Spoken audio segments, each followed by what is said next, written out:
मी सुनीता कर्णिक, सावरकरांची भक्त. मीच भक्त नाहीये, माझी आजी पण भक्त होती. तिला दादरमध्ये टाकी म्हणायची. ती इथे बघून इथे येऊन गेली होती तेव्हा मी नव्हते आले, मी खूप लहान होते. ती जे सांगायची त्यानंतर मी जेव्हा बघितलं या वास्तूत खूप सुधारणा झालेली आहे.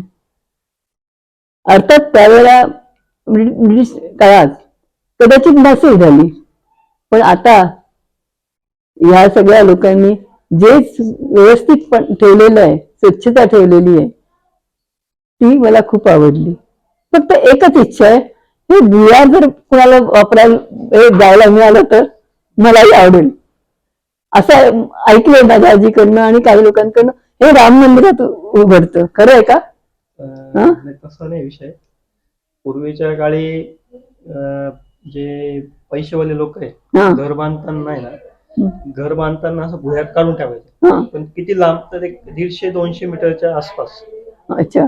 कारण जे घराला कंपाऊंड राहायचं त्याच्या बाहेर हे मार्ग काढून ठेवायचे. ओके. कारण पूर्वीचे काही दरोडे पडायचे सुरक्षिततेच्या दृष्टीने दरोडे वगैरे पडले, विळखा पडला तर या मार्गातून बायकांना हे जे पॉइंट सांगितलं ना, तोच सावरकरांना कायम अभिप्रेत येत होता.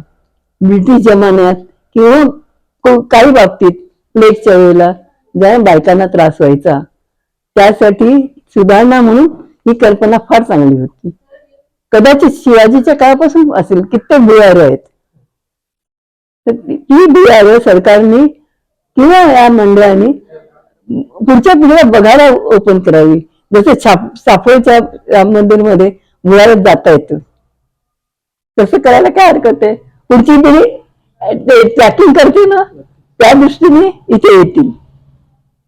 पिढीला त्यांच्याबद्दल थोडस गैरसमज एक व्यक्ती घडवते, त्यांच्या नादीला लागता ही इथली पुस्तकं घ्या, पुस्तकं वाचा आणि मग स्वतःचं मत तयार करा. सावरकर कोण होते, काय होते आणि ते देशासाठी किती त्याग करून गेले हे स्वतः वाचा. एवढंच पुढच्या पिढीला माझी सांगायचं. हो, माझा चॅनल आहे द सुनीता कर्णिक शो यूट्यूबवर, आणि ह्याच्यावर गुगलमध्ये पण मी लिहिते. त्याची लिंक मी ह्याच्यात पाठवीन. विशेष मी ब्लॉगमध्ये पण बऱ्याच वेळ लिहिलेलं आहे की त्यांचं कार्य, त्यांचा त्याग. आता देवीच्या देवळात पण मी हेच बोलते. व्हिडिओ रूपात तुम्ही लोकांपर्यंत पोहोचवताय, हे खूप मोठं आहे कार्य. तरुण वयातले तर करतेच, पण ह्या वयात व्हिडिओ काढून पाठवणं लोकांपर्यंत हरभरी झाडात फक्त टेक्निकल काम सगळं माझा हा करतो, विद्यार्थी करतो, स्वप्नील शिंदे. चला, त्या माध्यमातून तर सावरकर आता घरोघरी पोहोचेल तुमच्या माध्यमातून. बस देवीकडे त्यांच्या तेच मागणं मागितलं.